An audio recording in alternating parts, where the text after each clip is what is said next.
Hi, my name is Jeffrey and this is my final project for Medi 111, the history of communication. I'm doing this project on the history of newspapers, looking at where did the newspaper come from and what are the phases that it went through. Newspapers play an important role in people's life. There are many people who get up in the morning over the news and a cup of tea. There are many other people who can't imagine going through the day without reading the newspaper. And this is all because there's so much newspaper around the world.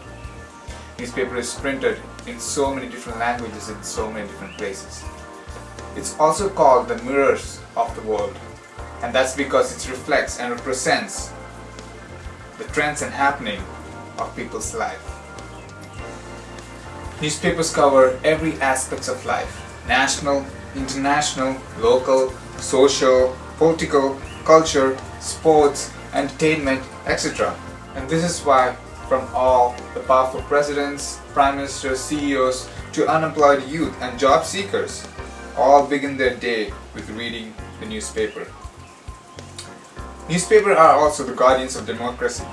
They keep the general people well informed to the world what's going on. Newspapers perform the duty of making public aware of everything. They perform the public opinion and turn the people against or for the moves of the rulers. But where did this newspaper come from? Was this the way it was supposed to be, or did it change over the period of time?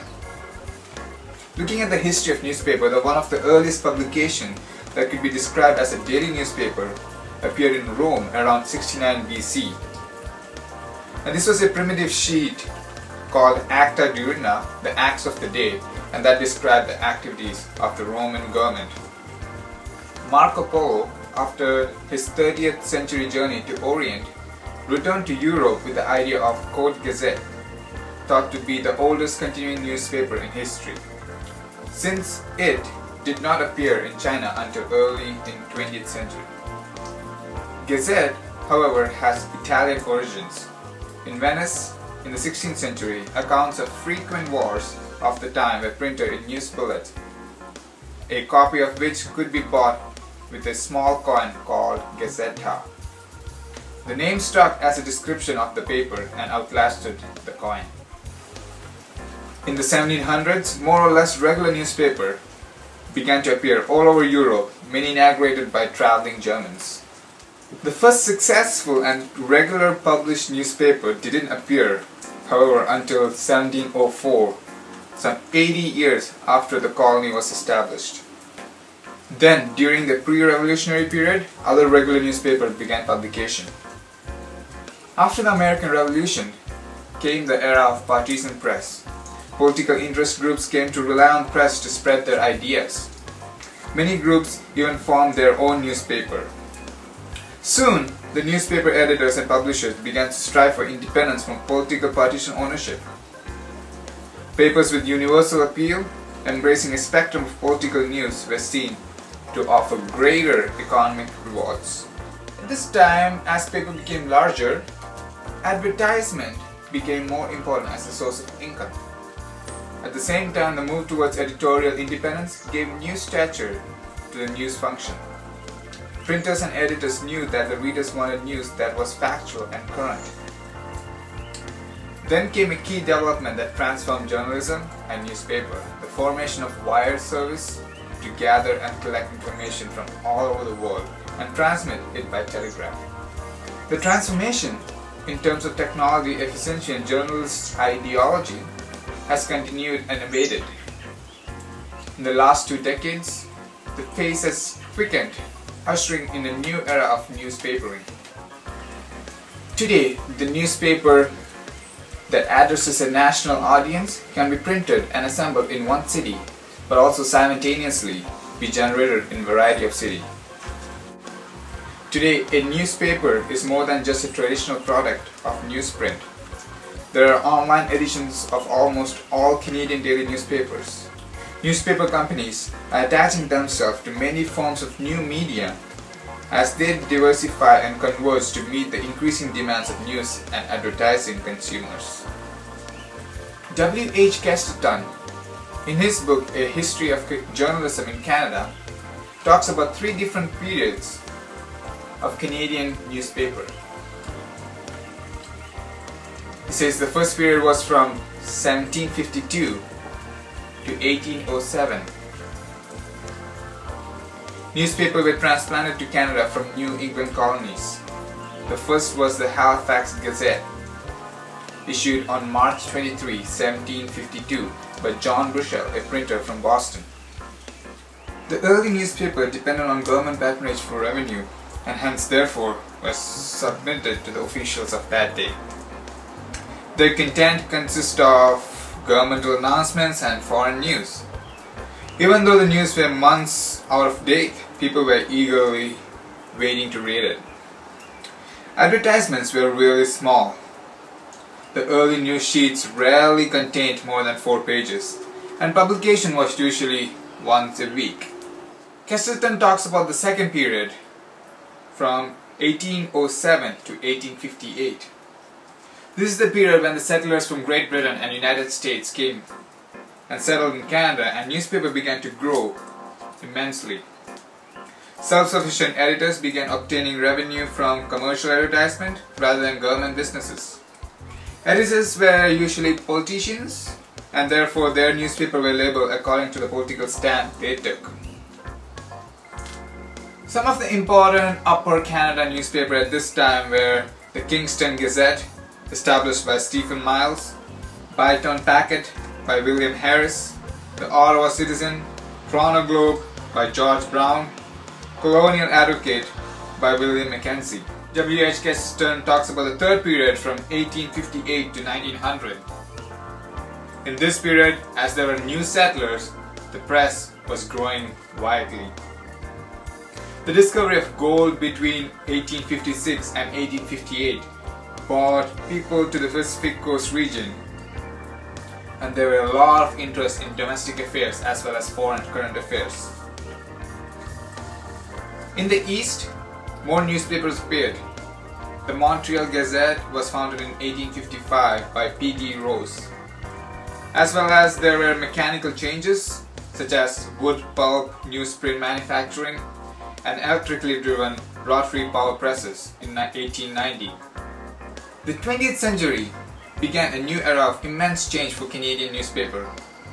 Through 2 world wars, a depression and a post-war years of industrial and technological developments, the circulation of French and English newspapers together grew to a level of more than 5.7 million in 1989 before a recession took its toll and an exploration of other forms of information began to compete for readers' time. Today, about 5.2 million Canadians receive a daily newspaper. In 1917, Canadian newspaper banded together to form the Canadian Press, a newspaper gathering cooperative which ensured that stories from the one end of the country would reach on the papers on the other end. For the first time, the Canadian reader was in close and immediate touch with events all over the world through telegraph wires. Daniel Robinson, in his book Communication History in Canada, summarizes the all 3 periods that W. H. Castleton said in his book. As you saw, the first period was more educational. The second period started changing into a political view. And the third period was more commercials. To assess the influence of Canadian journalism on public life is not easy. The early newspaper had very limited circulation, and it is no doubt possible to exaggerate their influence on the formation of public opinion. Until 1830s, all newspapers in Canada were printed on wooden hand presses and were published weekly. It was not until about 1832 the first iron printing press were introduced into Canada. It was not until 1836 that the first daily newspaper in Canada, the Royal Standard, was published in Toronto.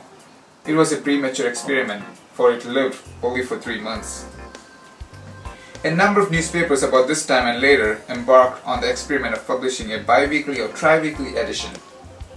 But it was not until after 1850 that the daily newspaper became in Canada a fait accompli. But today the newspaper has totally changed. If you take a newspaper and look at the pages in it, It's filled with advertisement, the whole full page. And I think it defeats the purpose that it was created for. At first, it was for educational, political, and now it's all commercial. With the developments in technology, right now we live in a digital world. And all the newspapers now have a digital format and it's available online.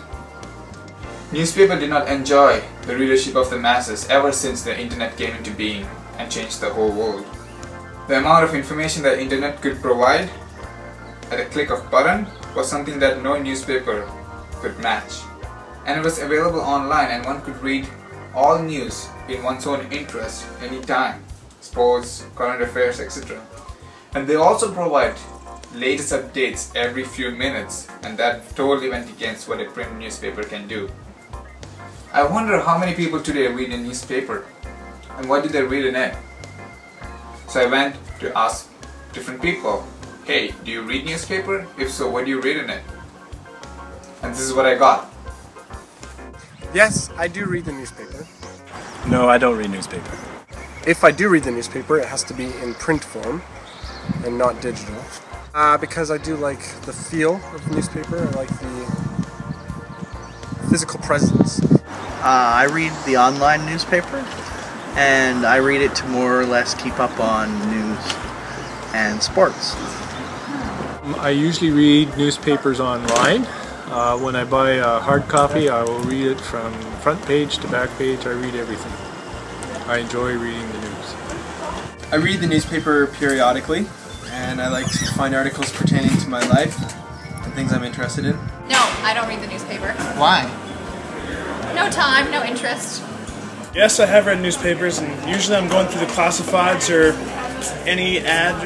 I like reading the advertisements. It's kind of weird. Also, I just look for any articles that actually have to do with life, like something that actually will affect me. I don't really care if some doggy found a new home. It's kind of a nice fluff piece, but I want to hear what actually matters, what's going to affect how I live in the next year, right?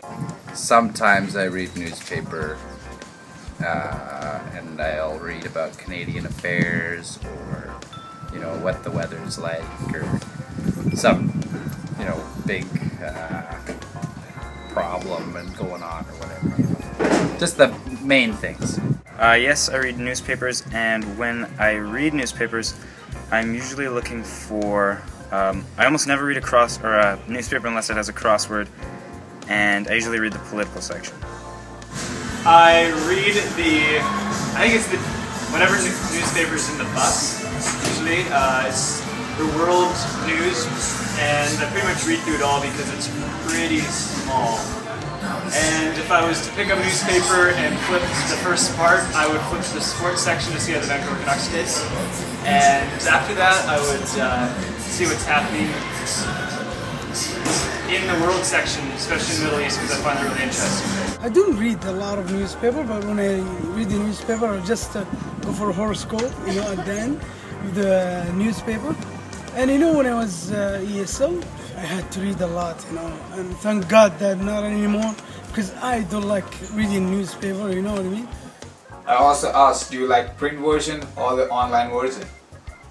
And some said, I'm not going to lie, I use the online a lot more than I use the printed, but I still like the idea of being able to sit down without your internet connection and still have something solid to read. Plus, it makes really, really good fire starter. I like a print version. I like to be able to hold something in my hand. Typically a print newspaper, and just simply because I've got something in my hand. Online newspaper. Just because it's a waste of my time to go buy one. Oh yes, I don't want to hold something, I just, if I want to read the newspaper, and at that time when I was forced to read the newspaper, just to go online, thing is easy, PDF file, I don't need to hold something with me just too much, you know what I mean? Definitely the printed version. There's something about having the news or paper in your hands that's tangible. I'm still sort of old school like that. I prefer a print version because I like to be able to take it with me, and I like to be able to do the crosswords. So. So I got reviews from both sides of the spectrum. There are some people who like to read the print version, there are some people who like to read the online version.